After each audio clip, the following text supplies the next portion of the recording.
Talking about the public defender system and some legislation that was passed this year. One other piece of legislation that prosecutors are not exactly thrilled about is legislation that passed that would essentially give public defenders greater control over their caseload and how their caseload is.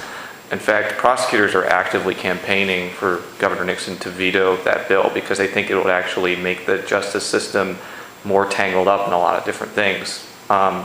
I don't know whether you've had the chance to review that legislation, but do you think it would improve the public defender's situation if they did have control over how many cases they can take, or do you think it could present problems to judges and prosecutors in the long run?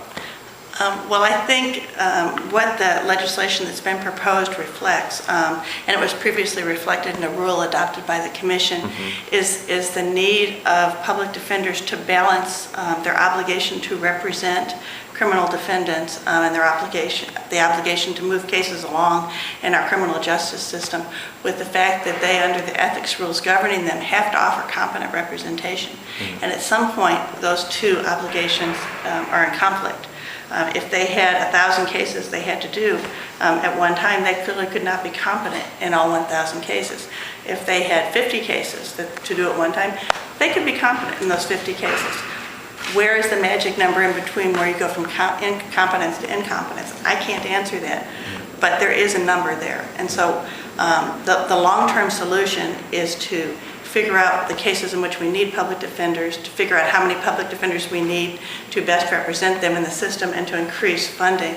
As I understand it, this rule basically is in the short term. If their numbers get so high that they think they can't meet that obligation to competently represent defendants, then are they really offering representation? And so they have set in place a process, and the legislation sets in place a process where you can try to figure out how to allow them to do their job competently for the greatest number of defendants they can represent well. So as I understand the legislation, and as I know their rule was, they don't simply set a number. They say when we get what we think is too many cases in a particular district, we'll meet with the judge, we'll meet with the prosecutor, we'll talk to them about the situation, we'll see if there's kinds of cases that maybe don't need public defenders, or kinds of cases that can get continued, or other kinds of solutions we can reach to get down the numbers. And only if for a 3-month or more period we cannot do that, will we then limit the number of cases we take that are above that limit. Is that a perfect answer? Probably not, but is it one of the reasonable answers that the public defender system has to consider while they're waiting for us to get through this fiscal crisis and get the kind of funding they need? That's something for the governor and the legislature, and ultimately perhaps the courts to look at. Is our system